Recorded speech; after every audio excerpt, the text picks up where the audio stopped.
It's good of you. Yeah. I've No, been trying it's to tell people about. I mean, it's really. I mean, it is a fascinating thing. I often find that it's a problem that a lot of younger people have with regards to social media in general, because they've grown up with it, because it's always just been an ambient part of their world.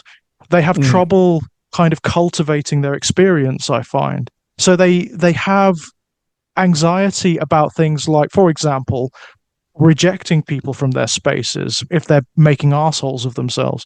And I've been trying. I always advise them. No, it's a tyranny of one. Your social media spaces belong to you. You are the god emperor in those spaces. And if someone is in any way making you unhappy, kick them. Do yeah. not Yeah. feel obliged to engage with them in any way, shape, or form. Um, but I find that anxiety is more pervasive now than it was, and it makes me feel very happy to have grown up when I did in many respects, because I'm part of that generation where we had a brief time before there were any computers at home at all. Anything. I mean, the most advanced electronic thing I think we may have had in the first 5 years of my life was probably the microwave, and that was high technology back then. That was really high technology. Um, but computers didn't come in until a little later on, and the internet not until much later on, and social media not until much later on. It wasn't ambient. It wasn't just a natural environmental factor. Oh yes. um, Yeah. and I do feel as though that does give you a little bit more distance from it. There is that disconnect where I always operate. I mean, don't get me wrong. I think that the relationships you can form in this environment are really important and really significant. I mean, a lot of my closest friends have come through this. There's absolutely no doubt of that. But I also operate from the position that it should be cultivated to the nth degree. This is not a place, it's not a space where you have to exercise any kind of tolerance at all. You're not obliged to. You are God Emperor in all of these spaces. Your feeds, your whatever. You kick whoever you like, you block whoever you like, you silence whoever you like. Um, to maintain Mm. mental health and stability. That just seems a natural thing to me, and it's the way I've always gone about it. That's for damn sure. Yes, I'm at that age where I'm starting to feel a bit like a time traveler, because I really I only started to be on the internet, I suppose, in my sort of mid 20s, Yeah. I'm old enough to remember when, DVDs were new and things like Yeah. that. Yeah. And Of course. yeah, I think there's a kind of an opposite problem, which is that people, as you've been saying, I think younger people have difficulty curating. They Mhm. also, I think, have difficulty filtering Yeah. themselves, filtering what they put online as well. It's kind of Yeah. the same problem in reverse, Mhm. where some people, anyway, you feel like you want to say to them, you don't have to put everything Mhm. onto the internet, Yeah. It's your life especially doesn't have to be. Yes, it's interesting, isn't it? Because I mean, it's particularly dangerous now. It was always dangerous, but it's particularly problematic now with AI just just dragging the entire internet on a daily basis and absorbing everything you put up. Um, Well, and yeah. things like patterns, our ways of thinking are hugely Mhm. shaped, of course, by our ways of speaking. The Of way we course. think is shaped by how we use language, Hmm. and how we use language is increasingly shaped by the demands of things like social media Of etiquette. course. Like people are starting to um, idioms like unaliving himself and things like Mm-hmm. that are starting to migrate off YouTube and Of into course they are, real and life as speech. they inevitably do. I mean, things like leet speak and lol speak and all of that kind of thing has already gravitated into Yeah, more or less daily discourse, right? yeah, Which it and it does. inevitably does. That's the nature of the beast. Yeah. It's a kind of mental censorship. Hmm. which Hmm. it's uncomfortably close to what Orwell is talking about in Yeah. 1984 when he talks about newspeak. The ultimate aim of the redesigned language is to make certain Yes. ideas just literally inconceivable. They cannot be grammatically spoken, so they cannot be Right. thought.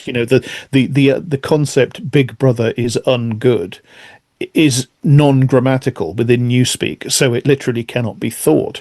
And we're Right. kind of whereas in that book, of course, it's the party designing that consciously. Hmm. We seem to be doing something similar, although more diffuse, To um, ourselves, right? And we're doing doing it. it ourselves. Yeah, Yeah, and much as we it's not the party putting the telescreen in all our homes to spy on us. We're uh putting electronic surveillance into our pockets and into our ourselves. own We're heads, volunteering into our for it. own Yeah, minds, right? We're yeah. absorbing it, we're assimilating it.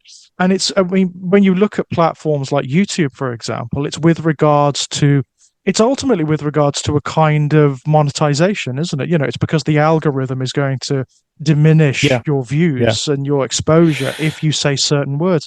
So yeah, and that is really problematic, especially when you are making a video that's about those problematic topics. You need to be able to Mm, use the words. You need to be able to use the words. It's interesting. There's a microcosm of it that happens. I mean, we've discussed this already, and I've discussed this with Kit a lot. Kit frames this beautifully as a kind of overreaction, which is absolutely what it is. Where certainly within like queer fiction, and particularly queer genre fiction, which has exploded in the last half a decade or so. I mean, it's absolutely dominant at the moment, particularly in horror and science fiction. There is this really interesting subculture of purity arising within it, where there are certain voices that say you cannot do this, you cannot do that, you cannot present sort of, for example, the factors of gay existence, for example, or gay identity that what might be considered more negative by heteronormative culture. It's they call when mhm, they say things like it's bad representation. It's like no, it's mm, just representation. yeah. It's what it is. And also, if you're going to be talking about if you first of all it has to be honest. If you're writing fiction of any kind, it should be honest, especially if it's exploring those subjects, whether they're uncomfortable or not. That's not really germane. In fact, the discomfort might be the point. But beyond that, it's it is what you were talking about. It's this kind of self-censorship. It's this winnowing down of experience and humanity to a particular standard, a template, which is anodyne, which has no features at all, ultimately. Yeah, it's a sort of cultural version of the Grey Goose scenario. The Yeah, idea of very sort of much. technological projection where nanotechnology causes a kind of a universal entropy where Hmm. little machines sort everything into total predictability. So everything sort of gets refined and refined and refined down into just this grey mass, this sort of Yeah. grey, indeterminate grey slop. I mean, that's probably not going to literally happen, but No, something analogous to that seems to be happening in culture. I mean, we use the absolutely. word slop now to refer, and it's the perfect word to Yeah. refer to what AI is doing. And Just AI regurgitating. imagery Yeah. it's a perfect example of this sort of thing. And we seem to be this is actually kind of germane to the story that we're going to be talking I about was because just thinking this. we're I mean, Lovecraft actually points this out. This is a feature of Kunyan, isn't it? This is actually a feature of Kunyan's culture, as Zamakona describes it in his document, right? All and of before culture. Sorry, go on. Yeah. Well, I was just going to say that before we get into the details of the story, and you're Mm, absolutely right, Lovecraft is describing a society, a civilization in a state of decadence. mhm. But before we even get into the details of that, I think just in genre terms, I think the story is best viewed in terms of its place in the literary tradition of utopian stroke dystopian fiction, right? Absolutely. Yeah. Um, I think you have to view it in terms of things like an incredibly popular, famous, influential text of its time, which now is largely forgotten, at least by Hmm. most people, which is Edward Bulwer Lytton's novel Vril or The Coming Race, which was a massive book in its time, and it's part of the sort of underground world variant of science Hmm. fiction, but it's also part of the long tradition of utopian and dystopian fiction that, goes right the way back to Thomas More's Utopia and Hmm. arguably even earlier, Even further, right? through till things like 1984, which we just mentioned, and Huxley's Brave New World and Brave things New like that. World, And one obviously. of the I mean, there's lots of similarities actually. I don't think I very much doubt Huxley read the Mound and drew from it, Hmm. but there are sort of eerie similarities with Brave New World, as indeed I think Lovecraft was almost certainly directly influenced by Bulwer Lytton's novel, because there are parts where he's almost copying it, He's to be basically honest. lifting. Yeah. But the thing that interests me is that the utopian literary tradition morphed into what is far more prevalent now. The more prevalent form of it now is the dystopian form, The failed from the twi- utopia, yeah. yeah, exactly, from the 20th century onwards. And what all the big dystopias seem to share, Zamyatin's novel We and Orwell and Hmm. Huxley and so on, right the way through to things like sort of the mass culture version of it, the Hunger Games and stuff like that. Now, That's right, it yeah. always the idea seems to always be that the rot comes, it's imposed top down in some way by the state. Right. And what we seem to be seeing in contrast in reality, as we do approach, I think, some sort of universal state of dystopia, Hmm. is that it's the imperatives of the market or market-like Right. systems that are doing it. We were just saying, it's not Big Brother installing the telescreen and watching us No, against our it's will. not as We're directed as volun that, we're is it? volunteering to have the screens. We're Right. buying them. We're buying them, and as consumers, we're volunteering to have the little thing that can track us wherever we go and stuff like that. Yes. Yeah.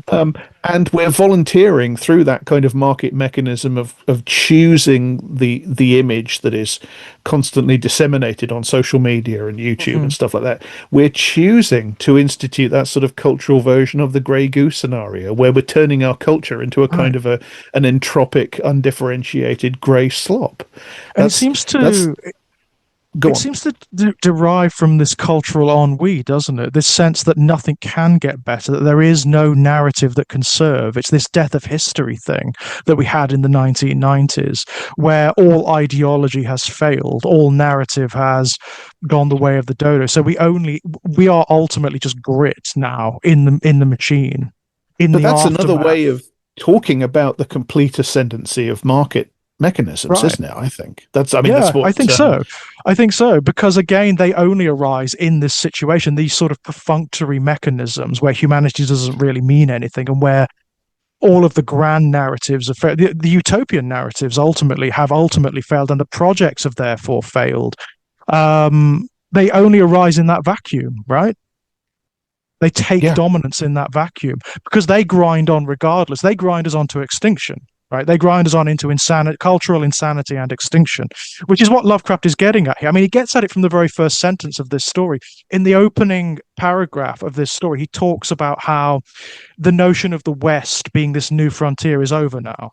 There are no mysteries Yes, left. that's literally the first thing in the story, isn't it? The West Right. is no longer a new land. And that's the So funny thing, isn't it? I mean, it he begins markets with sort of this the failure of the utopian idea right. of expansion or imperial there expansion or is manifest there destiny. is It's nothing failed. new. Yes, there Yeah. is nothing new to explore. Right, everything now is an aesthetic exercise. The only reason the narrator is out there doing what he's doing is a kind of like it's an academic kick, isn't it? He doesn't really have any great motivation for it. He's just doing it because that's what he does. It's not that important ultimately. He certainly doesn't take it seriously. I mean, that's one of the most interesting things about he's a certain archetype that crops up in Lovecraft again and again and again, which is the academic who doesn't really listen, doesn't really he understands what he's talking about, but he doesn't really take it that seriously. Ultimately, he believes it to be frippery. It's folklore. It's and the way he regards the stories is as exactly that. They're ornaments. right? And they're lost to history. They're dead. These stories are inert. They're archaeological at this point, and they're there to be dug up. Interestingly, Kenyan is marketed in the story, within the parameters of the story and the assumptions of the story, as an alien ancient realm. That's not what it is. It's a window into the future. It's a window into the future of what Lovecraft seems to be saying. This is what happens to all cultures and all civilizations on a long enough timeline. You get this saturation where everything degrades. You get the Grey Goose scenario where everything degrades and loses meaning. The Kenyanians now operate at a state of such absolute comfort that nothing matters at all. Things like religion, for example, and the gods they worship are fucking real. That's the other thing, right? The gods Yeah. they worship exist. Great Cthulhu and Yig the serpent are real. They're in this world, they exist. And I think the Kenyanians know they exist, but that doesn't matter either. They've been reduced to the level of aesthetics. In fact, the story points out at one point, and this is in Zamakona's document, of course, it points out that religion only sustains in Kenyan as a way of keeping the date, making the calendar work. That's it. It's Yeah, completely and perfunctory. language has degenerated to the point where the only thing you can use it for is religion, because religion Mm, is now so completely superficial that right. language having degenerated to this point, you can only use language for things as completely superficial as religion, which is a very barbed comment, I It think. is. It really is. And it's true of everything in Kenyan. That's what I find fascinating. It's true on the level of even like genetics and the body and anatomy, right? Everything has been reduced down to the aesthetic and the functional. Nothing else. There's no story or poetry applied to anything in Kenyan. I mean, they have. I mean, Zamakoma finds them distasteful for that very reason, right? He's from a colonial culture, which, by the way, is Lovecraft doesn't actively do it. He doesn't actively draw comparison between Zamakona's culture and the Kenyanians, but it is absolute the absence of the description of any of the culture that Zamakona comes from leaves this vacuum that the reader's imagination slips into, and you know that he's from a colonial culture. So whatever he finds distasteful in Kenyan, I mean, his culture's guilty of 1,000 times worse on a daily basis, right? Yeah, and I think it's very interesting that Lovecraft brings in, he sort of invokes the conquistadore, the Right. conquest of America by Spanish imperialism, and particularly explicitly Catholic imperialism. That's This is one of the very very few interesting because he's stories. very specific about that, isn't he? He's Yeah, very specific about that. one of the very few Lovecraft stories that specifically mentions things like, the Catholic religion. Hmm. Um, and yeah, he specifically brings in the overriding quest for gold, that their Nah, project in the so-called New World is to seek cities of gold. I mean So that it that very is it's one of the more interesting things about the dynamic between Zamakona and the Kenyanians to me. I mean, Zamakoma goes to them essentially in a spirit of deceit. He's there to ransack the entire culture. He makes that fairly explicit. He breaks away from the original project so that he can gain more gold than his master, right? So he can become more powerful than his master when he returns to Spain. That's the whole point. So he's going into Canaan with the express intention of ransacking it. And the Kenyanians must know that to a certain degree. They must be aware of that because they have a degree of telepathy, right? oh yeah, Yeah, so they're they inherently know. a telepathic culture. And yet it's fascinating to me like that their paranoia is kind of right. Towards the end of Zamakona's document when he's talking about how there are these strange paranoid narratives about the surface world creeping into Kunyan, they're kind of not wrong. If No, the what's fascinating is that the situation at the end is that the two cultures are worried about each other doing exactly the same thing. right, Zamakona is worried about the Kinyanians conquering the world above. The uh-huh. Kinyanians are worried about Zamakona's culture, the world Mhm. above, conquering them, and they're Yeah, both right because they're reflections of each other. their Um, reflections, right? The big difference is that Kunyan is just further on in its timeline. It's further on in its degradation. So it has all of the capacity, the technological capacity, the occult capacity, to desolate any kingdom it wants to. If it again, Zamakoma, I think, points this out. If it could somehow cohere itself and get the impetus to rise up, then it could conquer the world. But it can't. The reason it can't is because it has no narrative thrust. It has no impetus to do it. The Kenyan is a culture in saturation. There's just no energy there to do anything like that. there's this reflective narrative about empires on the at the high point or just past the high point.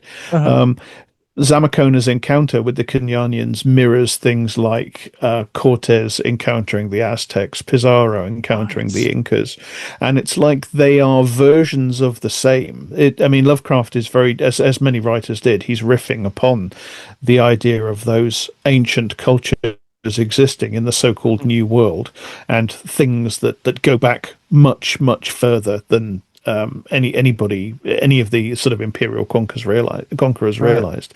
But it's like that scenario happening again, but this time the conquistadors are encountering a culture that they can't conquer. They can't conquer this version of the Aztecs or the Incas. Um, but it's not because the culture is culturally any more vital. One of the interesting things is that you can, I think you can view all the, I mean you have to, because historically it's what happened. These Mhm. cultures in the New World, they were in their late period, clearly because they were immediately conquered by people Yeah, coming in from the outside. But of course. so is ironically so is Spain. As Spain conquers Yeah. the New World, it is entering its final phase as well. The conquest Right. of the New World is ironically what leads it, or one of the things that leads it to its decline. In this is the early modern period when this is happening, and it's Spain is one of the greatest empires on earth at this point, but it's not going to last much longer. No. And this so we have this sort of great clash of empires at different stages of technological development, but Mhm. at the same in a sort of weird way, they're all at the same stage, which is just before collapse. Yeah. And I think you see that very markedly reflected in this story as well. Well, But Zamakoma kind of represents that himself, doesn't he? yeah, He's a absolutely, breakaway, absolutely. right? Yeah. He's part of the dissolution of Spanish of colonial Spain. Ultimately, he's breaking away. He's trying. In fact, I think he even says at one point that he could like form his own little kingdom or his own little empire with the gold from this Well, that's kind of place. what they were all planning to do in their way. Right. You know, for all these guys that conquered their slices of the New World, they were doing it under the umbrella of Spain, but they were all kind of at the same time carving Mhm. out new kingdoms for themselves, weren't they? These Absolutely, yeah. chancers, these gangsters that came over and Right. conquered these empires in the New World. I don't know whether he intends it or not, Lovecraft, but there does seem to be if not a subtle critique of colonialism, there's certainly an ambiguity about it in this story. There's a sort of historical commentary upon it. Yeah, as I say, I think you have to view it in terms of that tradition of utopian fiction, which at this point is still sort of, well, I mean, this is past the point of Bulwer Lytton and things Hmm. like Samuel Butler's Era One, where it's still pulling itself apart from what will become science fiction and the sort of H. Rider Haggard sort of adventure fiction and Conan Doyle Lost Hmm. World sort of adventure fiction. These genres are still sort of growing together, but pulling each other apart in the late 19th century. It's Of course. happened by this point, by the time Lovecraft's Yeah. writing. But Lovecraft is still in that tradition. And if you look at things like if you look at things like Bulwer Lytton's The Coming Race and Samuel Butler's Erewhon, these are very definitely satires. They are Mm. satires of the world that these men come from. That's really fundamentally what they are. I mean, Bulwer Yeah. Lytton's book has been fundamentally misinterpreted as kind of this mystical Rosicrucian analog, and loads of Mhm. people have catastrophically misunderstood to the point where they've taken Vril in the story to be sort of an account of actual sort of mystical or occult practices, and there's an awful lot Right. of nonsense talked about it. It's fundamentally a social satire, that book, Right. of the newly emerging modern democratic technological civilization, and that is, it's quite reactionary in many ways. Yes, as is this. I mean, I think It, yeah, fundamentally, I do think that's what Lovecraft is doing here too. Beyond all of his usual frippery and the Mythosian stuff. it's kind of a right wing critique of imperialism, I think, It kind of um, is, yeah. because it's correctly noticing that imperialism is the basis of the democratic civilization Mhm. in the modern world, in modern America. So it's kind of critiquing democracy in terms of its roots in imperialism. Yeah. And I think one we started to talk about this before. One of the really interesting, you said it's a picture of the future. It's a picture Mhm. of that entire North American civilization and where it's going to go. It's going to reach a point of imperial decadence and decline as empires have done in the past. And what you see, there's this really interesting stuff in the story where Zamakona is talking about what he's learned about the political history of Kinyan. And he Mm. talks about at one point a brief, I can't remember the exact phrase, but it's something like a brief experiment in popular industrial democracy. So what's happened is that they've reached this decadent aristocratic sort of semi-fascistic society where just this elite ruling class have arisen, and they rule, this sort of cognitive elite have arisen, and they rule over the mass of people who are, for the most part, the masses down there are just apathetic and Mhm. decadent and pleasure seeking and stuff like that, but they've gotten there through democracy. And Mhm. that is a key sort of reactionary idea about democracy, that it will lead to, democracy being meritocracy. Meritocracy leads to the development of a a decadent ruling class Mm. Mm. ruling over a mass of people who are just, as I say, just mindless aesthetes. And that's the entire sort of right wing anxiety about democracy, Absolutely, yeah. from the founding fathers of America through to our current time. That's Mhm. through to stuff like the bell curve. That's one of the fundamental theories of that racist book about IQ and race, which Right, is that right. we will end up with a cognitive elite. That's what's being expressed here. The democracy, the decadence of Kinyan comes precisely through this failed experiment in meritocratic democracy. So what Lovecraft is kind of elaborating is, it absolutely is a critique of it, imperialism, and Mhm. a critique of North American civilization. But it's kind of, as I say, it's kind of that reactionary narrative of imperial decline through just the inadequacy of democracy to be, the republic cannot hold. It will inevitably fall to the empire. Which, as I say, it's exactly what the founding fathers worried about when they were drawing up the country in the Right. first place. Right. I mean, the fact that it's set, that it is a very USA story, there's no mistake about Yeah, that, right? That is yeah, very, absolutely very American. deliberate. It's a Yeah, very American, but as a lot of Lovecraft's horror is, but this is peculiarly American, right? I mean, the small it's town of very, Bingo, it's Western. It's it's a very Western, distinctly right? Western. Yeah, It's where is Bingo? It's in oh, it's what in state? Oklahoma, I think, isn't it? Oklahoma. That's right. Yeah, Yeah, it's in Oklahoma. So it is like it is like the heart of the West, right? yeah. Because he's, of course, he's writing this for Zelia Bishop. I think I said Mhm. Yes, I this is think I got the ghost written, name isn't wrong. it? Yeah, Yeah. it's ghost written for Zelia Bishop. I think I got the name wrong when I mentioned this last time. But yeah, but all she gives him is this real story about an actual place in Oklahoma Yes, there where is an there is this. actual ghost story, isn't there, about Yeah, a spectre that appears every so often. And but Lovecraft was powerfully disinterested. He found it rather dull and prosaic.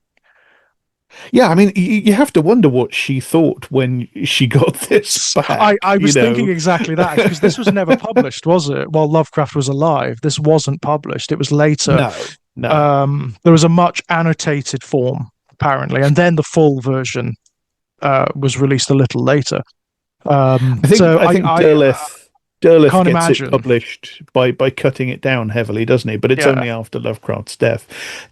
But yeah, I mean, this can't have been what she was envisaging. No, from what I understand, from what I've read, she gave the outline of something that's much more traditional Yeah, than this, and it's very clear. I mean, one of the things that's interesting about the story, which we've discussed a little in the preamble, is that this is not a functioning story in and of itself. It doesn't really work as a complete or coherent story. And that's not necessarily a knock against it. I think as a project, it's really interesting, but structurally, it's kind of weird. Like the framing device, which, by the way, structurally, this is the shadow out of time. If you, it is yes, yes, almost down to the wire. Dynamically, it's different for a number of key reasons, and I think politically, it's slightly different at times as well. But in terms of the structure and the core concept, it's pretty much the same.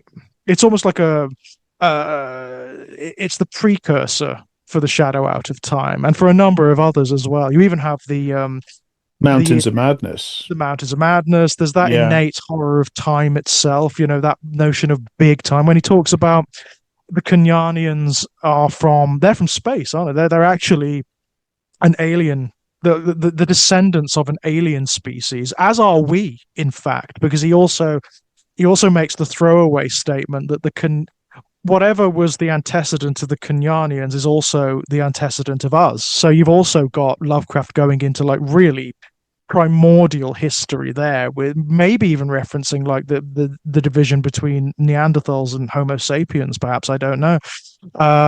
But we share a common ancestor, which again ties thematically ties back to what we were talking about before, which is this is a general commentary about civilization and society. The Kenyanians are not peculiar. That is just what happens within the purview of this story. That is the essential and natural decline of all civilizations. yes. And I mean, they themselves have built their civilization on top of another one, haven't they? They've built. Yes, yes. Kinyan is built on top of what is it called, Yoth, I think, Goth, which which is is an older, yes, an the older older and civilization. more barbarous version of the same thing that their world is built on top of, and they use the remnants of that civilization as their Right. beasts of burden, beasts of they Yeah. ride them, don't they? They're sort of They've there's semi-human. one of the more interesting facets, that's something I really actually love about this story is the body horror that it goes into. I mean, it is another example of the decadence of the Kenyanians and the lack of any kind of weight or poetry that they place in anything. Really, everything is aesthetic, and that includes the anatomy, that includes the flesh.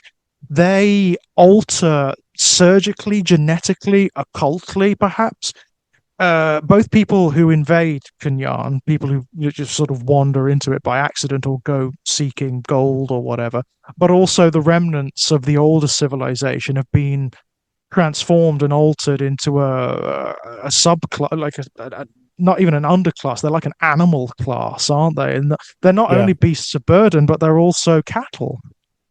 they have two distinct slave classes, one of which are these sort of half human, half animal cattle Mm, beings that they use as food and beasts of burden and horses who are described as sort of semi-human, semi-unicorn, semi-horse. And they have the other slave class, which is specifically, in our parlance, zombies, zombies, reanimated yeah. corpses. Yeah. It's very vague on what the details of that are as well. You get certain images which are really fascinating. So there's one of the final images where the nameless academic actually sees one of the automatons, which it seems to be the woman who helps Zamakona almost escape at one point, and she is described as just being a torso, like all the limbs, the head are gone, but it moves, and he never describes how or what that looks like. I mean, is it like a floating, like free floating torso? Does it have Mm. technological augmetics replacing the limbs or whatever? And that's very deliberate. Obviously, he's trying to maintain a certain horror through the vagary, you know. Um, but and that yeah, it's kind of disturbing. It's very, It's very very interesting. yeah. This is actually one of his most disturbing stories, I think, in terms Mm, of body horror, in terms of the idea of the mutilations to mm. which the human body is put.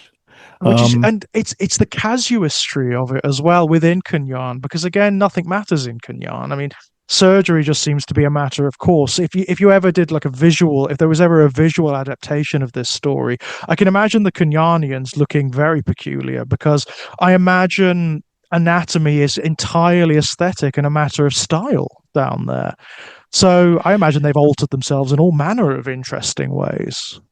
well, they begin being described in a manner which is, again, it's part of um, a tradition of talking about Native Americans in Hmm. the fiction of this period. They're described as being like Native Americans, but also unlike them in some ways, and that Yes. ties in. There's a huge literature, both in terms of fiction and in terms of pseudo anthropology of the period Hmm. and pseudo history of the period and even pseudo religion of the period, which imagines all sorts of things about Native Americans and their place in a kind of chain of racial being, I suppose you could Yeah. put in the Americas. I mean, you have to look at Mormonism and the way Mm.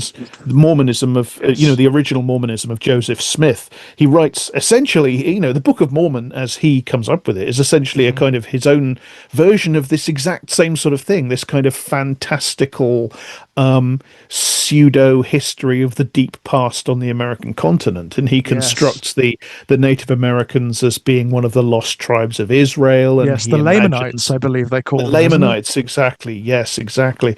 And it's all part of the same tradition, and it goes right the way through to modern science fiction. And we keep doing in science fiction this same thing Oh where God, yeah. the Native Americans are constructed as kind of the and again, these are racist tropes we're talking about. I want to be very clear Hmm. that that's what I'm Oh, talking. I'm talking about a yes. racist I'm tradition. sure Um, we'll. I mean, in this story, that is something they're we're going to have to get onto because yeah, there's a lot.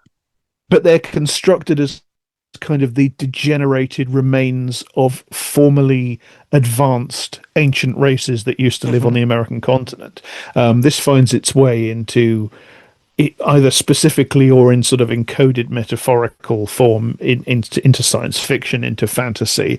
The idea of, so many stories in science fiction have the alien planet as the West or the Oh frontier, and yeah. the aliens on the planet are the Native Americans, and Yep. they are quote unquote primitives. And then you Hmm. find the ancient technological city or the ancient technological civilization from which they degenerated under the ground. You see this Yeah. again and again and again, and it all comes from this exact sort of chain of fantasy, which is based in, as I say, pseudo anthropology and pseudo Yep. history and stuff that we've been constructing these fantasies about native peoples, especially on the American continent, going back hundreds of years, Yeah. and this is definitely part of that. So they start being described in those sort of terms. But as you say, as you get into the story, their valence starts to change. They start to be described in terms that remind you of the popular idea of decadent ancient Rome and stuff like that, because Yes. they have an amphitheater, and and they have like a culture of public sadism where Yes. they have a apparently it's public entertainment to have slaves tortured in the arena and to have Yeah. them mutilated and to have their bodies brought back to life after death and Yeah, stuff like almost like this. public surgery spectacles, and that's Public, that's what so he yeah, gets at, isn't it? I mean, yeah. he never describes it in full detail, but that is certainly what he's getting at, and it's very unusual for Lovecraft. Actually, he doesn't tend to do this. He But it doesn't seems to go be for part of it seems to be part of their culture as well. They do it. yeah. They reverse their own age, because Oh one of the yes, yes. fascinating things that happens early in the story is that one of the sort of three or four different people who in the first part of the story Mm, we hear about them going to explore the mound and disappearing and then coming back a little yeah, while later changed in some way. There's some great stuff in that early part of the I story love which is that stuff. incredibly ominous and mysterious when you Yeah, first and read this is this one of guy. them, isn't it? The older guy Yeah, who goes, he's a descendant of like settlers, isn't he? This guy, he's like one of the he's a yeah founders he's of Bingo. He's one of the elders of exactly Bingo, and yeah. he goes looking again, kind of arbitrarily, because he's a little bit older now and he's retired, and he's like, oh, I'll solve the mystery of the mound. That's his whole imperative, and he's inevitably, as they all do, he goes missing. And when he returns, it's not him, is it? It's a younger version of him, and like a much younger version of him. I His think age it's has got, been reversed. Yeah, yeah, yeah, but a lot of other things have been reversed as well. yeah. He's It's missing his lower legs, they've been amputated in some strange way, and his organs have been reversed in his body, inverted, yes, like his they're on the internal opposite organs. side. Exactly. It's like he's gone through into the mirror dimension, like It's Alice in so Through the Looking Glass. Yeah. It's a brilliant concept, by the way. I mean, it's one of the images in this story that made me really sit up and take notice. Again, very unusual for Lovecraft. But it is as we find out, there is a kind of explanation for it, which is the Kenyanians don't care about things like bodily integrity or consistency. It just doesn't matter to them. And as you say, one of the most brilliant concepts, and I love this in the story, is that they treat aging as just another suite of experience. It's a lark. If they get bored, some of them allow themselves to age because they take some pleasure in the experience, and then they can reverse it, or they can go back into some other body if they want to. Hmm. Again, it doesn't mean anything. Well, it's a bit like that thing where democracy and meritocracy lead to aristocracy. It's the same sort of the intense materialism of their culture leads them paradoxically into a form of total um, immateriality. They Yeah, become well, they they're repeatedly literally, right? described as half ghosts, aren't they? They Yes, it's can almost like, materialize and dematerialize at will. They can, yeah, as you say, they can just reverse aging and scramble. Their bodies are literally just sort of plastic to them. They yeah, can just do what they like with them, and it's like. That chimes with the idea that their culture is totally aesthetic as well. Everything mm, is just their religion, their politics. Everything is just this completely aestheticized, contentless kind of yeah. society. And I think So one of the yeah, more cutting criticisms that you get from, and I think it comes from Zamakona's document again, as much of the interesting detail in this story does, because that is the story, right? yeah, yeah, Um, is this notion that this decadence and this ennui leads to a kind of existential despair in many yeah, of them, like consciousness itself. I mean, this is a much deeper cut, I think.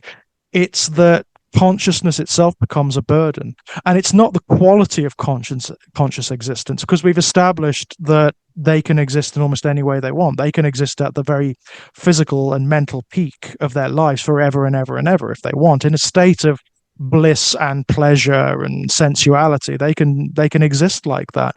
But there is a significant number of them who choose to die. They choose to commit suicide effectively, because conscious existence on that time frame, on that time scale, is just abhorrent. It becomes awful. Yeah, and again, I think that's kind of the reactionary critique of modern civilization. The Hmm. idea is that, you know, modern civilization is just so empty and meaningless Hmm. that people literally would rather just die than live in it Than anymore. exist in it. Um, Yeah. yeah, I think what's missing, as I was saying about the dystopian tradition, the thing it Hmm. gets wrong, what's missing there from that sort of reactionary civilizational critique is the awareness that what's actually, to the extent that these sorts of things are happening, and there's no Hmm. denying that to a certain extent these are acute observations. To the Yeah. extent that they're happening, it's because of, I would argue anyway, it's because of market forces. It's Yeah. marketization. It's doing that cultural grey goo thing. Hmm. Hmm. But I don't think that's within the ken of this story. But I think you can sort of extrapolate from the critique contained in this Yes. story, and in a lot of this sort of utopian, dystopian, satirical fiction, you can extrapolate from it to that realization, I Hmm. think. Hmm. But I think it kind of is in here, because I think what we get kind of is a portrait of a market society. It's Hmm. just that the author may not necessarily be fully conscious of that, but the whole thing, Yeah. it is oriented around sort of the hunt for gold. I was going to and say it's there's a about the hunt very for gold, isn't it? and So there's a very it key flex in the story about how the people of Kinyan, they've got so much gold that it's hmm. worthless. Yeah, it's meaningless, right? Yeah, they instead prize this sort of black Tulu Hmm. metal that they use for everything instead. Yeah. Um, but even that is used. Yeah, I don't. Do we get sort of any description of money in the story? There's I um can't there's a very think key emphasis on that sort of that coin or token thing. there is. Um, I think that's more of a talisman, though, isn't it? It has more of like yeah, a religious it's more or like a a religious fetish. ceremonial, Yeah, something like that. yeah. Yeah, that's certainly how the incredibly racist Oh yeah, the Native um the dime American. novel Indian Yeah. pigeon speak. Oh, Yeah. oh God, whenever he does the dialogue. Uh, oh wow. And there's just, it's a Lovecraft story, and sometimes you've just got to get over that. He is But who he is. Yeah. it is wow, it is when you, I mean, I was listening to the Horror Babble reading of it, and I was like, wow, it, this is like a 1930s cartoon, isn't it? This is really bad. It reminds me of the quote unquote Indian character that used to be in the Beano, who Yeah, used to who right. used to speak. I can't remember the character's name, but he used Or to the speak in sort of heap big whatever it was. yes, That's what it's like. the Yeah. Neverland Indians from the Disney version of Peter Pan. Oh Yeah, God. Yeah. Yeah. it's that, isn't it? It is so that. I mean, I think that may be the image that sprang to my mind when I was here, reading or hearing him talk. Um, on the other hand, you do have this thing where, again, and I don't think Lovecraft intended this. This is just a subconscious thing that's happening. They are right. The Native Americans who are treated with largely with kind of disregard and contempt on their reservation are absolutely right. They tell him not to go. They tell him you are going to get into trouble. This is going to be Yeah. bad. Um, and he just disregards them because the academic operates under this colonial mindset, where these It people happens are twice just over. yeah. Like so many things in this story, it happens twice over because you have the narrator of the sort of the meta narrator of the Mm. story who describes being told by the Native American chief in his time. I think his name is Grey Wolf. Grey Eagle, I Grey think it Eagle, is, that's isn't it. it? Yeah. Don't go there. It's bad medicine and Yeah. stuff. But he finds Zamakona's account, and Zamakona apparently had more or less exactly the same experience in Mm. his own time Yeah. from a Native American guide that he goes Oh off with yes. after splitting from Coronado. So you have this happens again and again in this story. Things happen Yeah. two, three, four times in sort of nests. Yeah, it's Which fascinating, isn't it? And again, you get that whole thing of time repeating and of civilizations going through the same cycles. Yeah, Yeah. You mentioned how it doesn't function particularly well as a story Hmm. because the story kind of runs aground when you get to Zamakona's account, and then you get Yep. basically the narrator's digest of Zamakona's account, Hmm. which is essentially until the very end when you get a description of the escape attempt. Hmm. Um, it's essentially just a description of the society. But Yes, but it's a again, document, isn't it? It's so interesting. It is. I mean, but I actually think the interesting stuff. I mean, the more fascinating stuff is in the document. It is. That's where Lovecraft's enthusiasm is, right? Not for the framing device, because the framing device is powerfully perfunctory for the most part.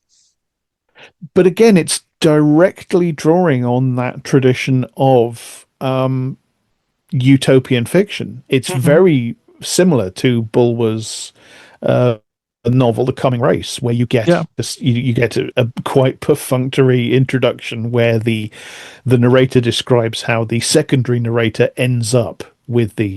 the Vrilya, and then essentially the book just becomes a great big description of this society. Yeah. For long stretches, it just becomes essentially nothing happens, but the Yes. narrator within the narrator just describes And this it's interesting, society. like the whole framing device is kind of interesting because there are moments in Zamakona's account where I'm like, this is, you may as well have just written it first person from Zamakona's perspective, Yeah, you know? yeah, yeah. Because it Why, kind of slips into that why anyway, not? doesn't it? It kind of slips into that anyway at points where he kind of forgets that this is supposed to be a document being read by someone. Yes, yeah. Because there are things in it which are just too kind of oddly personal and don't. Zamakona probably isn't writing this stuff down. It wouldn't make sense for him to be doing so, particularly given the circumstances that he's in. Um, You do get a good bit where the narrator describes Zamakona as passing over certain things. But mm. again, as you're reading that, you're thinking, well, how do you know that? How do Yeah, you how do you know know? that Yeah, Zamakona exactly. isn't telling you things? Right. If he's not telling you, you don't You know are. that I he's mean, not telling you. you have several levels of separation from this text. This is a Spanish text and an old version of Spanish that you are attempting to Yeah, translate. So how do it's you know four this? hundred years old Yeah. Spanish. But no, that is the interesting stuff. And I find Zamakona's positioning within the Kenyanian culture really interesting because when he first encounters them, they're not overtly hostile at all. They're just people. Yeah, They're a little they're not. suspicious, as you would be, because someone has just blundered in from basically another world, you know? But they attempt to communicate with him, and also they're kind of honest with him as well. They do say to him, "Look, you can't go back, okay? And the reason you can't go back is because we don't want other people coming down here and interrupting what we've got going on. So Hmm. you've got to stay. Sorry about that, but while you're here." He even describes the apartments that they give him, and the apartments sound like they're really nice. It's sort of, they treat him as a kind of honored member of that culture. He enters into the aristocracy of that culture in many respects. They even say to him, like, we will give you effectively slaves and concubines for your pleasure, whatever that means down there, you know? Yeah, he's said to enter or be part of affection groups, which Yeah. is really it's one of the Again, very Lovecraft, few whoa, yeah, Lovecraft, it's what's one of going on, man? very few instances of in Lovecraft of sex being, albeit obliquely, referred to. Yes. Because I think that's very clearly what's Oh going God, on. yeah, We're I very think clearly talking that's about a sort of I free love or, I association of people wasn't that are he engaging in orgies together. I'm fairly certain that at one point he talks about how things like sex and gender don't mean anything in Kenyani. Yeah, yeah, It's part of the yeah. quote unquote decadence. And again, this would be part of Lovecraft's reactionary critique, because of course he was notoriously quite homophobic, um, creeping in, you know? But he can't help the attraction seeping through, can he? Again, No. we've talked about this with Lovecraft. We've talked about how he's constantly reassuring you and Mhm. thus himself that this thing he's describing is horrifying and terrible. But Yeah. at the same time, you can feel his own attraction to it in the Yes, writing. absolutely. Um, It's part of the ambiguity and the strangeness of this story, actually. He is trying desperately through the perspective, via the mechanism of Zamakona being the very pious Catholic man, by all accounts, yes. and finding this all very distasteful and awful and blah, blah, blah, blah, blah. And yet, there is in the language and in the detail a kernel of, like a subtext of enthusiasm and intrigue, and again, in this bizarre negative space that you have with regards to Zamakona's own culture or any of the other cultures that are operating above ground at the time, is anything the Kenyanians are doing as awful and as terrible or more terrible than what those cultures are doing? Probably not. Probably not, Whatever decadences they might have, they are kind of just another people. Well, and it's like with the description of the horrifying animals and the Mm. beasts of burden, the way they're described as semi-human, and the way Mhm. they're described in literal and specific terms, it's a bunch of racist tropes describing people of color. Yeah, So right. what you have there is you have nested within each other. You have very very clear, very, and I don't want to sound like I'm hedging about this at all because I'm Hmm. not. Hmm. It's racist. It is a Yeah, racist totally. depiction. It's depicting using stereotypical insulting tropes about the Hmm. appearance of people of color. It's depicting them as subhuman beasts of burden. Yes, Yep. it absolutely is. But nested within that, you also have a kind of acknowledgement, albeit unconscious or inadvertent or whatever you want to say. And it doesn't make it any better. I'm not saying it mitigates it. I'm just No. saying it's there at the same time. You have a kind of an acknowledgement of the fact of the enslavement of racial slavery, don't you? Right. And again, this So, is something that Zamakona responds to with horror, right? yeah, It's yes, fascinating, isn't it? There is this unconscious ambiguity and ambivalence that creeps into this text. Even when he's trying to be reactionary, even when he's trying to convince you of the reactionary perspective that he's trying to take, he can't quite do it. There's something more honest seeping through. I think he's just too fundamentally given towards attraction towards and identification with the alien. Yeah, I think He so. uses the alien as a way of expressing his horror of difference, but Mm, exactly the same time, he's using the alien to express his own sense of himself as alien, his yeah. own sense of himself as different. That's why you have kind of this fascinating ambivalence, which Mm. is just woven all the way through all these It's texts. all the way through, isn't it? And it's in every element of this story as well. I mean, like with regards to academia, that's in every Lovecraft story practically, but it's very pronounced here. The Native American characters, which yeah, they are powerfully stereotypical and racist as all hell in terms of their presentation. And yet, they're the ones that are right. They're the ones that ultimately have the right of it. You stay away from these places; they are dangerous. The same is true of the poor, the ostensibly poor and ignorant people of Bingo, right? Yeah, They yeah, tell him as absolutely. well. They tell him as well. It's dangerous. That's why we stay away. And he disregards them. He disregards them and goes anyway on his little sojourn. I think the references to the war are interesting as well. The fact that Yes. you specifically have veterans, you have a period where people stop investigating the mound because Yeah. basically the First World War intervenes, and then after that you have people investigating the mound again, including I think two young men who go and Yes. investigate the mound and come to one of them commits suicide, which Hmm. is a very interesting thing to choose to write. But he is very specifically he's a war veteran. He comes Yeah. back and in his suicide letter he writes, He actually writes, France doesn't was he? nothing. Yeah, Nothing France was compared to nothing compared to this. this. Yeah.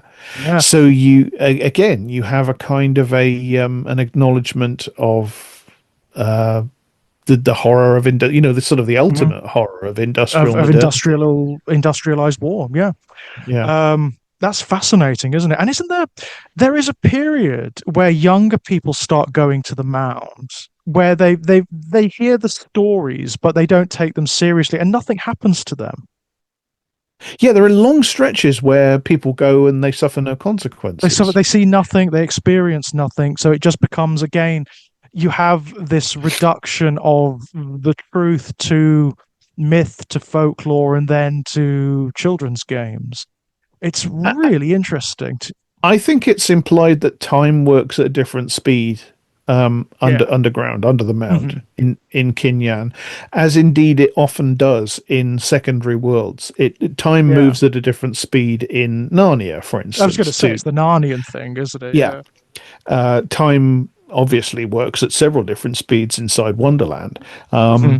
It and I think you have when Zamakona arrives in Kinyan, you have this moment where they're kind of glad to see him for a host of reasons. One of which being that he seems to be the confirmation of the reality of the idea that there is this other world up Hmm. top, above them, Yeah. that as far as they're concerned, has long been considered myth for Yeah. most of these people. They've kind of decided that's just a myth. It's just an old Hmm. story. There aren't people up there anymore. And then this guy turns up, and it's like, oh, okay. So So you get it's this. like So you've got it's this like mirroring going on, right? by somebody from Atlantis or something. Yeah. Yeah. Yeah. Yeah. Again, you But have this. Sorry, go on. well, I was just going to say, as you say, long stretches go by where people from our world investigate the mound and nothing happens to them at all. Mhm. And then the narrator of this story, he gets away with it. He's Yeah. nearly sort of swallowed up, but gets away with it as well. But yeah, it's a bit obscure, but I get the distinct feeling that time it either moves at a different speed or it moves backwards Or or it it's sort of been warped. It's been warped yeah, by it's their been warped. technology, maybe, and their Yeah, it's in their their wrinkles occult or fits and capacities. starts. Yeah, yeah. Maybe that's another thing that just doesn't mean anything anymore. I mean, we know they can affect time because they can age or grow younger Well, that's as and it. how they Yes, want. Yeah. yes. They can physically de-age you. So, what does time even mean? What's time mean? Is Yeah. there such a thing And as linear time? Is there such a thing as linear history? I mean, what Has fascinates it me. literally reached a point where a point of history where Uh, history itself has stopped moving forwards? stopped. Yes. So they Yeah. are like completely inert. Like it's not just their Yes. culture, it's Yeah. everything. Yeah. Yeah. There's no change at all. Nothing can move on here. There's a kind of like it's like hitting the pause button. There's a stasis. And That's that's another way of talking about what we were talking about when we right at the start of this, which is mhm, the total entropy. total entropy. Yeah. Wow. That's really fascinating, actually. And I mean, given that, so Kunyan could be in exactly the same state so many hundreds of years later when our anonymous academic finds his way down to the entrance. It could be exactly the same. And given that the automaton that he encounters seems to be the very same woman that almost helped Zamakona escape, that would make sense. Oh, it's interesting that because I thought the being that he encounters is Zamakona. Is it Zamakona? I Um, thought I thought it was the woman. I don't know. Maybe I've got It that would wrong, make but more there's a lot of sense. No, it would emphasis. make more sense if it is Zamakona, to be honest. There's a lot of emphasis on the ultimate horror, of course, is Mm. that this particular sort of zombie reanimated corpse slave, whatever. There's a lot of emphasis on it being white. Yes, yeah. And that's interesting in itself. You know that Lovecraft considers a Spaniard to be white. Right. I Yeah, mean, I blimey, found that blimey, bizarre Howard. actually. I said, yeah, interesting. But European, shall we say? Yeah, Yeah. yeah. Um, but And that's horribly defaced as well, right? They've gone to the trouble of desecrating the corpse with like a pigeon Spanish. That's right. They've written a sort of insulting, Yeah. as you say, pidgin Spanish this corpse golem that's still perambulating around. I mean, that's fascinating given how courteous they are to him before he starts his escape attempts, right? And even when he's, after the first one, they're not terrible to him. They could just have like done away with him then or transformed him into one of their zombie slaves at that point, but they don't. They're capricious, aren't they? They are. They're That's very capricious. It's multifaceted, it seems. Their moods, I imagine, are as capricious as everything else in Kenyan and without weight. It's almost like a kind of narcissism has settled in.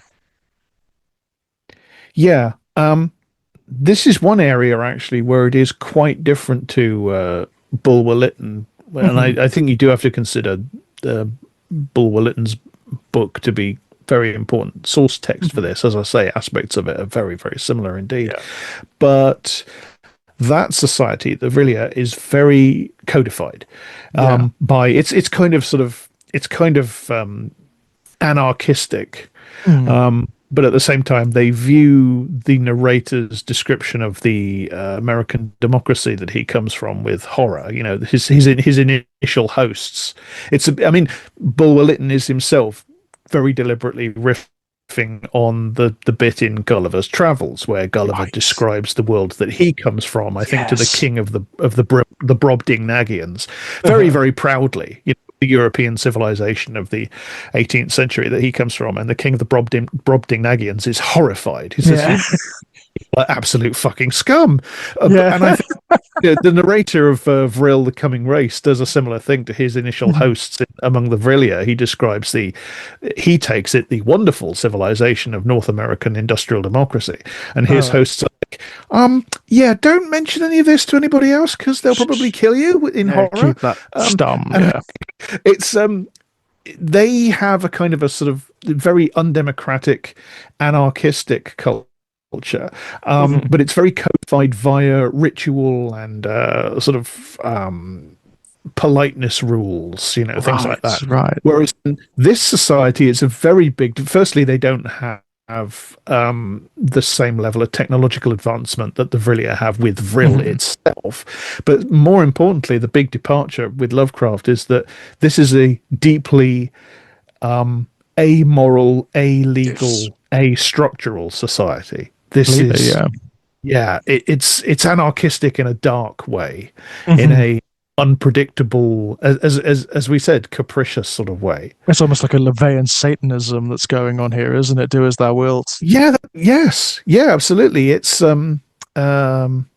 yeah. What's the word I'm thinking of? I can't think of the word. Well, also, I mean, the other thing that's fascinating is that you get another inversion there, I suppose, in that they really do want to know what's going on in Zamakona's world. That's one of the reasons why they treat him the way they do, right? They want to know. Yeah, They're they pump him interested. for information. They Yeah, do. very much the way And you never the really know why. I mean, you don't get the impression that that they're sort of like looking for weak points or anything like that because they're not motivated enough to ever invade or anything like that. It's more as a like diversion, isn't it? It's a distraction. It's interesting. and Zamakona gets the impression that he needs to parcel information out because if they ever get the feeling that they've got Hmm. everything out of him that there is to get, they might just kill him. He Yeah. starts deliberately withholding information and uh, Yes.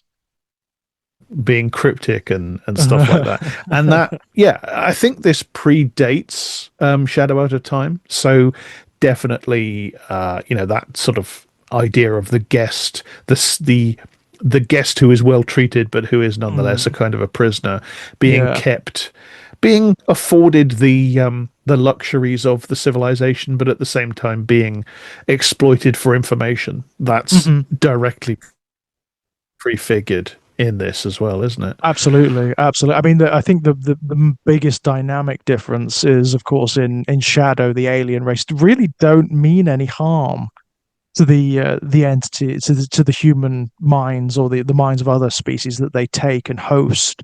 Whereas here, Yeah, again, they're decided there more, is more civilized in it. Yeah, yes, absolutely. There is an undercurrent of potential harm here.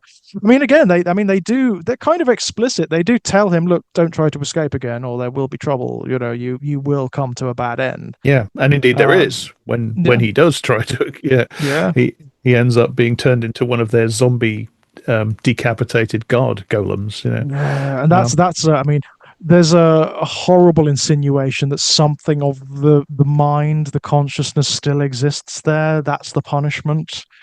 It's yeah, there's a horrible immortality involved. that's it. It's not just your dead body, is it? No, It's more no, than that. You are it's still more kind than of that. You can appreciate what's been done to you, I think. yeah. I mean, we The see a other thing precursor of that that's with the town elder, of course, because he has all sorts done to him, and he can certainly appreciate it. exactly exactly yeah. The other thing is the religious dynamics and the way they seem to initially worship Sothoghua among the other gods Yes, that they worship. Sothoghua being the the, obscene toad the god that toad god, yeah. Lovecraft gets him from Clark Ashton Smith, Hmm.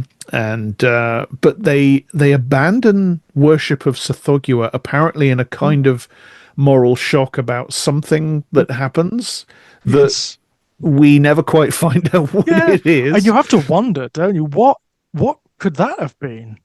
To Yeah. have morally shocked, I mean, obviously this is in an earlier age, so maybe they were slightly more conservative once upon a time. But given what we know about them, and then what they come to worship anyway, you have to wonder, well, what could that have been?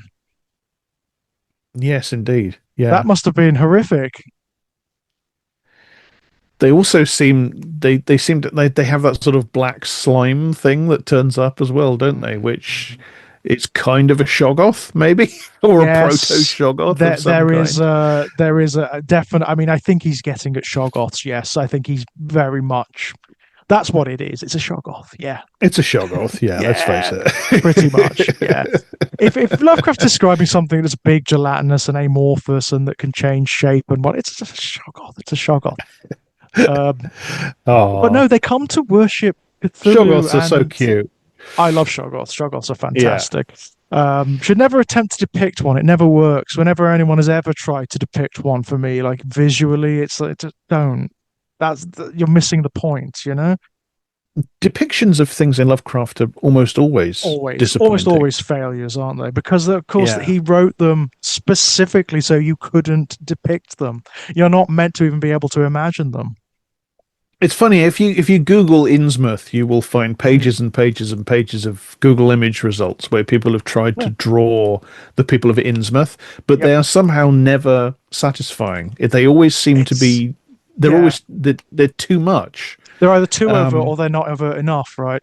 It's a yeah, subtlety. The Innsmouth look is subtle. It's not yeah, like, and I mean, and obviously it's not meant to be rendered visually. The same is true of like the thing that's rendered the exactly. most, which is Cthulhu, right?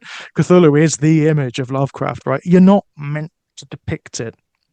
And that isn't No, Cthulhu anyway. That's just what we perceive. That's the most we yes, can get of this entity, right? You're yes. not meant to know. The same is true of the old ones. The old ones from the elder things from the Mountains of Madness. Endless attempts to depict these things. You're not meant to. No, they need to exist as propositions Yes. in linguistic form on a page. Yep. That's the only way they can be represented. Mhm. Um, Because of course, when you which do render them is visually, they come off as faintly ridiculous. they do. They absolutely do. Yeah. These big Yeah. cucumber things with wings and fan-shaped heads and starfish legs. It's just silly. It doesn't work. Yes. All the depictions of them look daft. They do. Um, Because they're and it is inherently daft when you render them in that way when they're so depictions of specific. That's what it is. It's when they're defined, because his whole thing is a lack of definition. yes, depictions of Cthulhu are always what people try to do. I find if you look at attempts to depict Cthulhu, Mm. is you get people are trying to create images that are in accordance with our modern media idea of what monsters look like, of what Yes. cinema monsters look like. Yeah. So what they're doing is they're taking the bare description of Cthulhu on the page, which is for the most part only a description of the little idol Yeah. anyway. There are, I mean, Cthulhu does sort of appear in the manuscript of the sailor. I can't remember his Mhm. name. At the end, Lovecraft puts loads and loads of layers between us and that. Firstly, we're getting it secondhand from this manuscript, and then we're Of getting course. the narrator of the story's digest of the manuscript again, like he Yes. does with Zamakona. But I, you get very little real description of Cthulhu in that last section where he sort of Mhm. appears as a monster in the sea. Most of what we know about what Cthulhu is supposed to look like comes from a description of that little idol, Of the or idol, the bas yeah. relief or whatever it is. Yeah. So what people do when they try to draw Cthulhu is they create these images that look like stills from modern movies, Yeah. modern Yeah. science fiction movies or whatever, Mhm. where they're translating what's essentially a description of a representation in the story into an image that looks like it's from a Marvel movie or whatever. Yeah. And I mean, if it works, it doesn't look interesting. Yeah. And if it looks interesting, it doesn't work, It if you know doesn't what I work. mean. Yeah, yeah, yeah. No, I know exactly what you mean. It is this innate problem. You are trying to render the unrenderable, something that, Yeah. I mean, that's the whole point, right? I mean, when I heard that they were doing that film of The Color Out of Space, I was so cynical because I was like, well, how are you going to do it? You've taken the one the Lovecraft story where you literally can't translate it into visual media because you can't depict color. That's the point. Yeah. I mean, okay, they actually did a great job with the film just by ignoring that factor. They just ignored that factor because you have to ignore that factor because you can't render by a color that's outside of our visual spectrum. It's not possible, right? Um, but But that's the point, isn't it? it's a kind of a tribute to Lovecraft because Yeah. this tension between wanting to describe Mhm. and wanting to represent something indescribable, it just runs through It's it all runs his throughout, work. doesn't it? I mean, Yeah. that's kind of the trope, isn't it? It's the joke that people tell Well, all the it's a time. So joke, one but it's a moment he'll true say, observation. it's true, Yeah. yeah. I mean, it's absolutely true. He'll say this thing is monumentally indescribable, and then go on to describe it for several Des- paragraphs, right? Describe it in minute detail. The most minute detail. What you find, I think, when it's working, when things are clicking, Mhm. what happens is the description becomes so overwhelmingly odd and Yeah. incoherent that you get a kind of an overload, which Yes. amounts to just saying this is indescribable. Right. He essentially does still say this is indescribable. He just does it by describing the thing in such a mountain of incoherent This piled is up it. detail that it goes all the way around the back and becomes Yeah. indescribable again.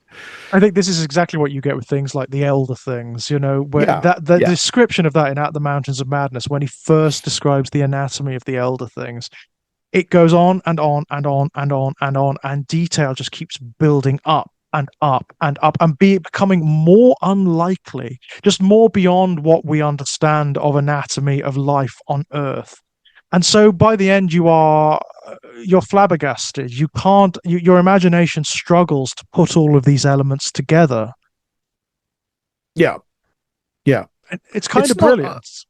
it's not unlike it's not Kubrick's 2001 is not really a Mm. Lovecraftian film as such, but Mm. there is something of the same sort of technique, I think, at the end where you have the journey through the Stargate and so True. on and so Yes, forth, of where you have course. the piling up of the hallucinatory imagery of the Mm. journey, followed by the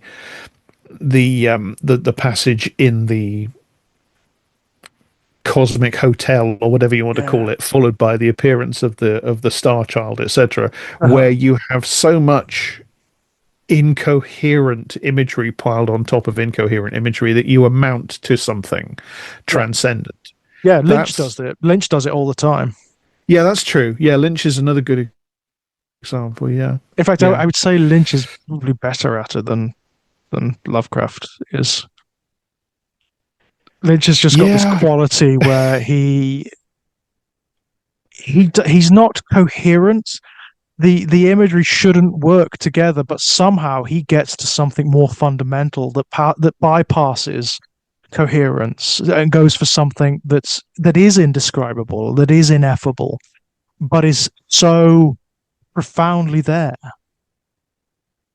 and indisputable. It's brilliant. It's beautiful. It's poetry. I think it's kind of the same thing again, isn't it? Where Lynch Yeah. is not doing anything. Um, but it's not literally Lovecraftian, No, but it is doing something of the same thing that Lovecraft it's is aiming at it's in his utilizing own sphere. similar ideas, isn't it, and similar techniques to get at something that's often similar, which is this kind of existential anxiety, which again is rife in this story in the Mound. I mean, one of the things I find fascinating about Kenyan is that with the dissolution of their culture and its narratives, you get this existential anxiety occurring and just pervading everything. I mean, one of the things I find very prescient is the way, because there is no narrative coherence in their culture whatsoever, they become prey to the kind of paranoid conspiracy thinking that we are buried in the midst of right now in our waking cultural life. Yes, absolutely. It's And fascinating, that, isn't it? yeah, I think you can read this story, the description of Kinyan, with a fair amount of recognition Mm-hmm. of things that are, I mean, we've kind of talked about this Yeah, so far. You know, yes, our civilization is, there are definitely echoes. The whole idea, yeah. the whole riff about clinging to, again, we've said it really, that, Mhm. language is becoming emptied out of content to the Yeah, point where all we can use it for is aesthetic representation. And that's taking the form of religion. yeah. You can definitely see a application of that to what's going on in Western civilization, I think, today, Oh, with the absolutely. Yeah. rise of religious, cultic conspiracy thinking, which is Hmm. all based upon just a complete aestheticization Yes. of our understanding of politics and history. Hmm. Yeah. Absolutely. I mean, you have it as well with the way Zamakoma describes art in Pinyan. There is what's happened is a synthesizing of art down to this a completely prescribed form where it's nothing. It doesn't mean anything. It doesn't have any weight anymore. I mean, you look at what's happening with what we were discussing earlier with AI producing Yes. images and quote unquote art. It's very much the same idea. Yes, and entertainment as a kind of theater of vacuous cruelty and Yeah. mutilation.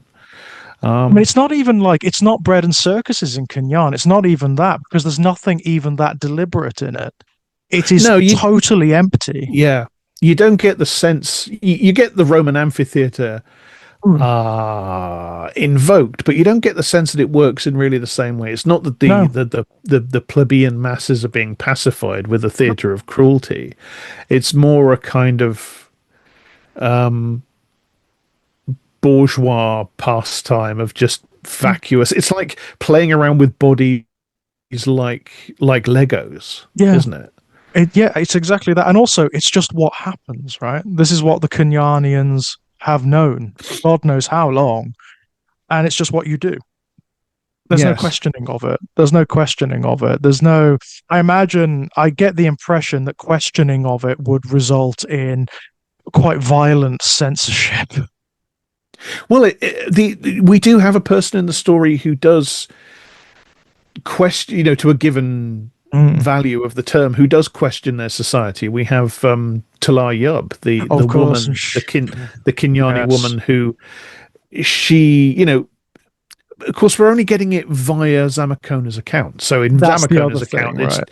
it's just that she's in love with him, Yeah. and he's planning to, being a total bastard. He's Oh, a planning to, complete use tosspot, her and right? then I mean, if there was ditch ever her. any sympathy for Zamakona, which is hard to have because he's a colonialist, but even so, right, Yeah, that he is such a yeah. prick at that point, isn't he? Yeah, he's classic sort of ruthless, cynical conquistador. Yeah. He's just going to use this woman, and then he's going to marry an Indian princess and a Spanish noblewoman with all the riches that he's going to take home with him, etc., etc. So that's all we know of her. But she does Yeah. essentially engage in an act of Rebellion. rebellion. Yeah, Yeah. rebellion against Even the knowing, right? Even yeah, knowing what the, absolutely. the Yeah, consequences are and yeah, everything, which are profound, and she she still suffers them. doesn't. Yeah. Yeah, she Wow, she suffers them. does. Yeah, she does. Yeah, She's taken to the arena, isn't she? she is. Yeah, yeah. Wow. So, And turned into, well, she's directly turned into a sort of a kind of a slave, a yeah, proletarian slave. She's turned into a kind of zombie watchman figure, yeah. a zombie guard. Yeah. uh, this is why I think it's so interesting to take what is more a kind of a sort of reactionary account of the future of decadent Hmm. empire. It's like Spengler's Decline of the West or whatever. Uh, But you can find a more radical version of critique in there, I think. yeah, it's buried in there, isn't it? But it is Yeah, it there. is. It And it's absolutely is. interesting. Yeah. It's interesting that, particularly from Lovecraft, that it's a woman who engages in this rebellion, right? Yes, It for kind of love, for transcends all her we know, culture. anyway. Yeah. Yeah, according to Zamakona, it's hard. I mean, As I say, we don't know. it's difficult, isn't it? Because again, he's doing that thing of giving you several layers of separation from the actual fact. But even that, I mean, it's fascinating. That's really interesting because there's almost a reluctantly feminist angle going on there. I can't imagine Lovecraft consciously engaged in that. No, no, I don't think he ever quite found his way to feminism. No, definitely not. Definitely not. Maybe via his wife, for a Sort brief of, period. yeah, for 5 minutes just before the end, he's like, well, Yeah. maybe women are human. I don't know. Yeah, yeah. It's That's possible. about as far as he got, Gonna though, have isn't to it? Let's be gonna have to honest. think about this one. Yeah. Well, wow. Uh, I mean, it's such an interesting story. I mean, the whole thing is like, it's a very good one to read before you get into the rest of Lovecraft because it kind of acts as like a template for so many of his other stories. I think it's kind of a key. Yeah, Yeah, like a it's Rosetta less. Stone. Yeah. Yeah, yeah, it's less successful on its own. It's very entertaining to read. It's very There are bits of it interesting. I love. There are bits of it I Yeah, find really interesting. And for the purposes of this chat, I went over it quite a few times and I never got bored. I never got bored once. I thought it's a really interesting story with a lot of problems, a lot of errors, and a lot of racism. Um, yes. but It as my my brain kind of slips off it a little bit in parts because it does have a yeah, problem where we have too many layers of yes. distance between us and the events, and we have events happening two, three, or four times, Yeah, and it we could have a have just been profusion of Zamakona's detail. documents. It could have, the Yeah. core of the story is Zamakona's document, and it could have just been that. Let's be honest, because I mean, he doesn't Yes. even give the narrator a name. No, that's right. I mean, I think of in my own mind, I think of the narrator as Higgs, which is the name Mm, of the narrator in Erewhon, and right, because right. it just reminds me of Erewhon in Yeah. so many ways. So I sort of in my own mind, I was thinking of the narrator as Higgs, but he Well, doesn't or she. I don't think it's even absolutely oh, certain that the narrator is male. To be oh, honest, from anything really? in the Oh, I have. text. Oh, I'm gonna have to go through it again. But Yeah, that's interesting. I'm not Um, certain. I'm not certain, but you wow. might be able to read the narrator as female. God, so Which I mean, yeah, he's so disinterested, he couldn't even be bothered with that. But basically, guys, if you haven't read The Mound, think of any of the academics from Lovecraft, and it's that. It's just that. yeah. It's that template. As I Uh, say, it's my my brain does kind of slip off it at times, partly for those reasons, and partly because at times, you get this avalanche of details that just sort of Yes. slide by, and it can be a little bit hard to hook into anything. Yeah. But it is, I think I agree. I think you can definitely read this, certainly to some of the major works that follow it. You can read Mm. this as a key. I think Well, you I can mean, very Shadow Out of definitely, Time, and yeah, it's so you can similar in definitely so many ways. you can definitely see this as a sort of preliminary sketch for big chunks of Shadow Out of Time and Definitely. Mountains of At the Mountains Madness. of Madness, yeah, definitely. I mean, and of course, it feeds directly into the mythology of both of them, so it's significant in that regard. And it gives you a bit of more of an idea of what's going on in this wider world that Lovecraft is painting outside of the standard stories. The fact that there are these civilizations that derive from some peoples that Great Cthulhu brought here, apparently. I mean, that's a Yes. throwaway detail which I find really fascinating. When Great Cthulhu descended from the stars or shifted here from his whatever other dimension that he operates in, he brought the ancestors of the Kenyanians with him. Yes, Cthulhu's got some stuff going on that isn't apparent from his own story. No, very, It's very much not. I mean, you with Cthulhu, you always get the impression that he's a god of nihilism, right? That he is ultimately just apocalyptic. When he wakes up, that's it. It's the end of everything. He's just going to spread madness and chaos and insanity forever and ever and ever. And yet, there are very long-lived civilizations that worship Cthulhu. Well, there's yeah, exactly. There's a lot of worship of Cthulhu in the Call of Cthulhu, Yeah. and he's repeatedly described as kind of like a guardian or a gatekeeper or a keeper of Yes. the flame or a keeper of the knowledge and so on and so on and so forth for these other greater entities, some of Mhm. which he seems to be in accord with and some of which he seems not to be in accord with. Yeah. He seems to be in accord with Shub Niggurath, but it's Yes. not.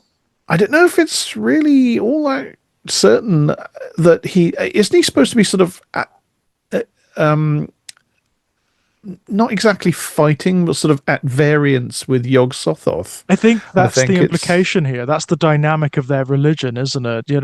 And it's not yeah, the it's case certainly of what one they being, think. yeah, it's bizarre, isn't it? And it's certainly not the case of one being good and one being evil. It's not that simplistic. The No, conflict is the dynamic of the religion, it seems. yeah. Fascinating stuff. I'd love to, I mean, I'd love to delve more into that. And I know a lot of writers have, but it never really has the same resonance as when Lovecraft is doing it. I think maybe we've misjudged Cthulhu. I think maybe Cthulhu's a good guy after all. Actually, Well, he certainly is for the Kenyanians, it seems. I don't know, but I had this image of them clinging to him like parasites, when he was sailing through the void or whatever, and that's how they came here. It wasn't that he actively brought them; they were just like, vermin clinging to his flab and his tendrils and whatnot. yeah, yeah. He Like, I'd he like brought that them in. idea.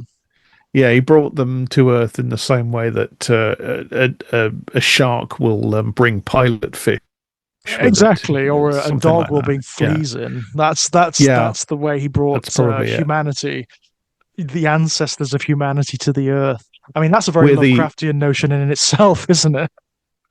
we're the bacteria in his gut or whatever. Yeah.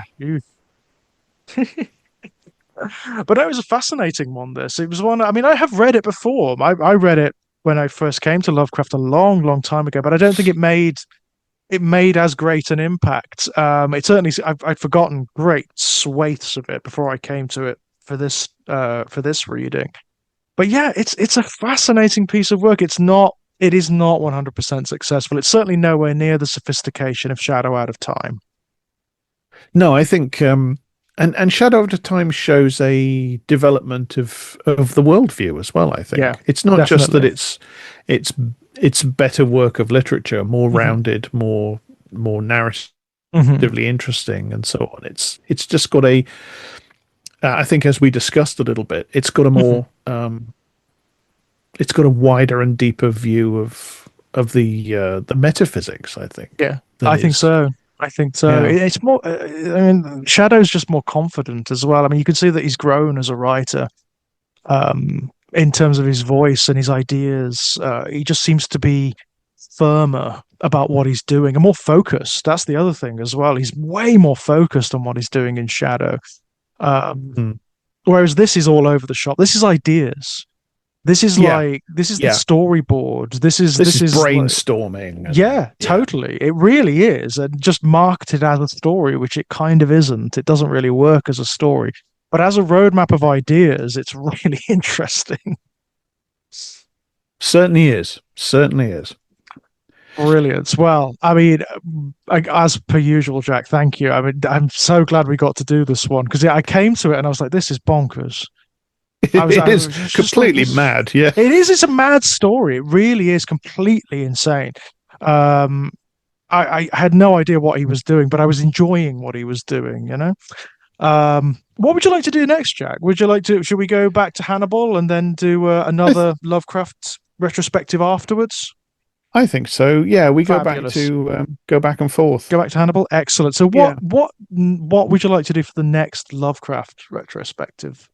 Ooh, I don't What know. le Do you have a preference for the next one? uh, I mean, it's a big one, but I mean, since we've spoken about it, we could do mountains. We could do out the mountains of madness. If you like, yeah, I sure. could. I mean, Absolutely. Yeah. that's the first one. I mean, I've got a lot to say about that one because my Okay. reaction initially wasn't great. No, it's yeah, might have said before, I'm a little bit Mhm. skeptical Yeah, of it's grown mountains, on but me. it's again, It's it's grown on me, yeah, but very interesting. it's a problematic one on a whole host of levels. That one is. There are run-on sentences in that go on for subclauses and subclauses and subclauses and subclauses. It just keeps going. It's pretty incredible, pretty incredible. But some of the most iconic images from Lovecraft and ideas come from it. It Certainly. Yes. it's a really important story in the it's one if you get into Lovecraft, you've kind of got to read it at some point. It's got to be reckoned with, hasn't it? Yeah, Yes. that's a good way of putting it, actually. It's got to be tackled. It's got to be Mm, approached at some point. But yes. reader beware, yeah. Yes. Brilliant. I think probably Um, Eddie Lovecraft, really. Reader beware. Actually, yeah. I might We even are, by the suggest way, listeners, we are recording this on uh, Howard Phillips Lovecraft's birthday. we I can't are. remember which one it is, but Yeah, wow. I mean, yeah. so I mean, even when he was alive, I wouldn't have wished him a happy birthday because I get the No, impression no. that I have never come across a more anhedonic character in history in my life. I get the impression he didn't enjoy anything.